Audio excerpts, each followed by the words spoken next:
Hey guys, I'm JanetOnOccasion, and today we're playing Total War Warhammer II Battle Replay. That's the one. I was thinking I was going to say tabletop tournament, because that's what this is, and then my mind got all muddled. I know. It happens. So yeah, this is from Sotek's tabletop tournament. This is game 2, and of course with his tournaments you have to bring the same army for every single game you're in.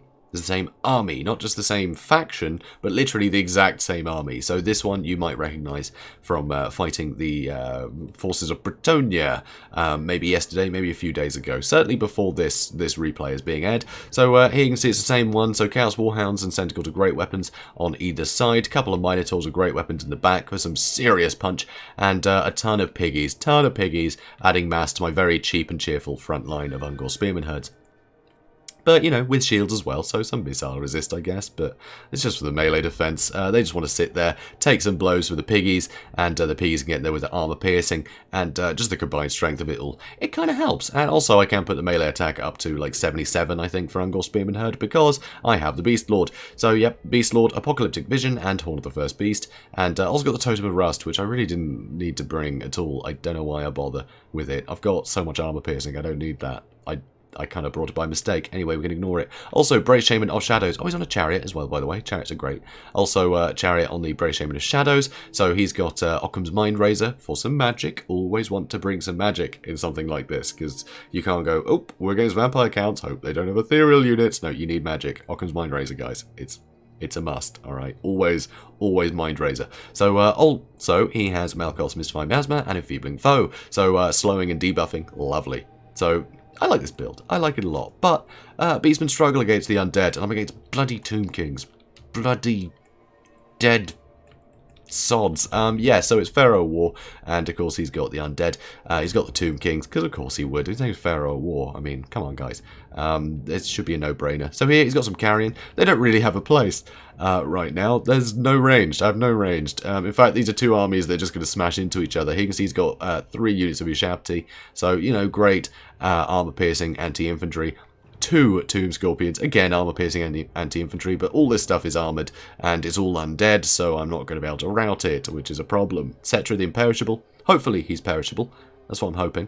King Nikesh's Scorpion Legion, so Spearmen with poison, good stats, and a bunch of other Spearmen. He's got some Nehekar Warriors and some Skeleton Warriors in the back, but he has a Necrotect with Restore, so he's going to be able to heal up any constructs, and he has a lot of them, so that's a problem.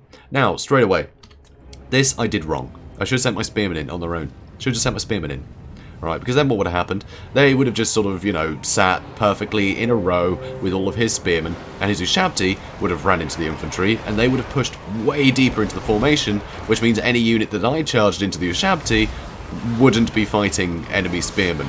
So this initial engagement, I messed up a lot. Also, Usak's Incantation of Desiccation, I didn't really notice because I was too busy buffing things myself. And so Apocalyptic Vision to put up melee attack, but his melee attack debuff is bigger than mine, so now I'm having to use the Horn of the First Beast, because I did notice, and I'd already committed.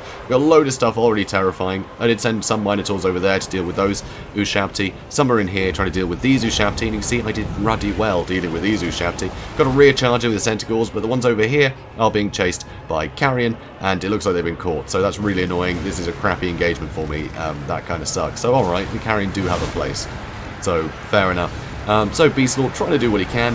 He's getting some good kills here. You can see my Brave Shaman also getting some good kills, but he's taking some damage. He's taking a bit of damage. My Minotaur's doing what they can to fight all these constructs, and they're great at it, but there's a load of Skeleton Spearmen here. There's still 85. They might be injured, but there's a ton of Spearmen here that are getting such good value against Minotaurs that have, yeah, only 32 melee defense, which is a bit crap, and only 35 armor, which is very crap. Over here, these Minotaurs got wrecked. Got absolutely wrecked. I did some good damage to those Ushabti, and also the Tomb Scorpion. Actually, I did some great damage across the board there. But Spearmen are just too good here. They get such good value.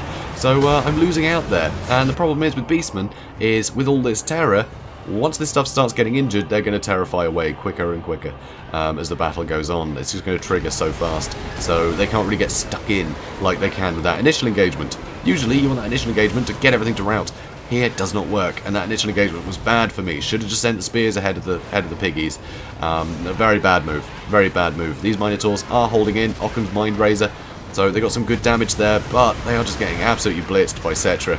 and there are so many spears in here, so it's pretty rough. So yeah, got some good damage on Cetra though, got some good damage on most of his units, to be honest, but I've suffered more damage and I'm running away, and I don't have the leadership for a sustained fight, so it's not good. Beast Lord getting a little bit stuck in here, Ungor Spearmen trying to do what they can, but of course they don't have the armor piercing, so it's not like I can deal with his big units with my cheap stuff. Yeah, he's got the advantage. My big stuff doesn't have armor, so none of our front lines have armor piercing, you know, none of our spearmen have armor piercing, but he doesn't need it, and I do. So that is a big problem. That is a big problem indeed. Saying that though, his army, God, imagine if I knew I was up against Tomb Kings and I brought a couple of, or 4 Centicles with throwing axes. Can you imagine? Can you imagine? I could have just stood at arm's length and killed all of his constructs, but no, alas, I can't do that. I can't do that, so I've got so much stuff breaking. So I'm trying to regroup on this side, basically. Yeah, rather than trying to get into the back all the time, I'm going to keep trying to regroup, get my more expensive units together. So I've got my Minotaurs, got my Brave Shaman, got my Beast Lord, all very injured, but all pack a punch. Also, over here, I've got some Chaos Warhounds of Poison, so I notice this Tomb Scorpion's a bit caught out, so I'm going to bully him. Also, Centicles, great weapons, they're running in. I've got some Spearmen pushing in a bit, but, you know, nothing major. And I've got my Centicles with great weapons, trying to get a rear charge onto those Nehekara warriors to stop them from gaining on this stuff. So here, using Enfeebling Foe. Now that I've got my Chaos Warhounds on him, he's poisoned, so he's going nice and slow, and my Minotaurs can gain on him. So over here, the Beast Lord actually joins in with the Nehekara warriors. He's on a chariot, so I can get some good damage. And I really want to get rid of these guys quickly. Got some units starting to rally, so they're going to need to start coming in. So here, this Tomb Scorpion is getting absolutely wrecked. Beautiful. Absolutely beautiful to see. I'm very happy about that.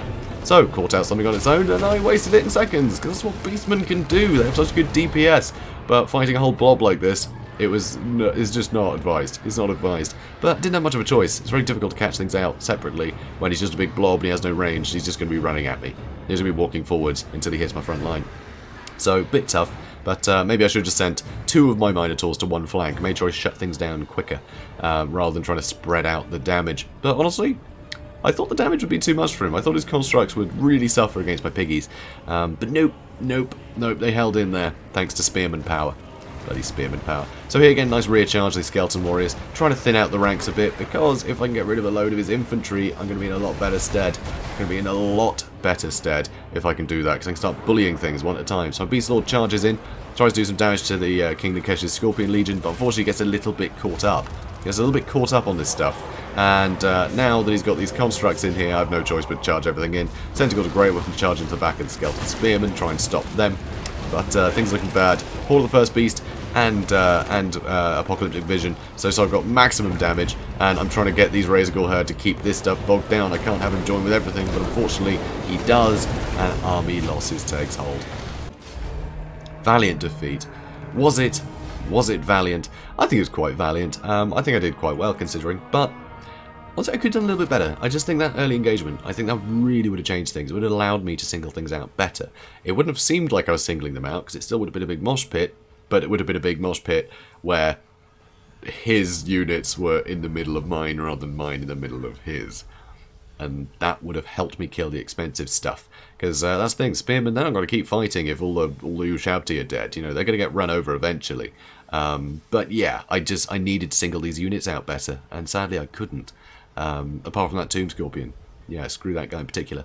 But yeah, I mean, put in some good work. Obviously the Beast Lord, the Brave Shaman of Shadows, just those chariots, just them on their own were super vital. Just those chariots helped so much get through a load of the infantry that was there. But the damage had been done by then. The damage had been already done, and that was costly. So yeah, beautifully played by Pharaoh. Really like his build. I think it's a really good build.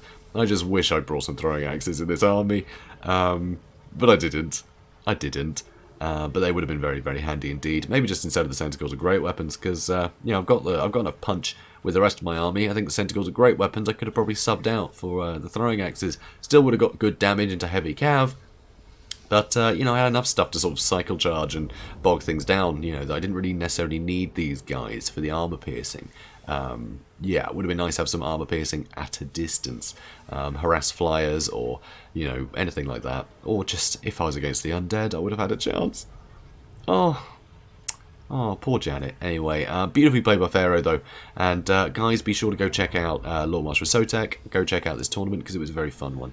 In fact, all his tabletop tournaments are really good fun. I'm so glad I was finally in one. But he usually does them on Fridays, and I'm usually busy every Friday. So, yeah, yeah, so happy to actually be in one for once. It's about time. And I'm sure you guys wanted to see me actually enter one of those for once. So, yeah, it happened, guys. So go check it out on his channel. The rest of the games were great too, so plenty to enjoy. So guys, if you enjoyed this, please do comment, like, and subscribe, and I will see you in the next one. Have a good day, guys.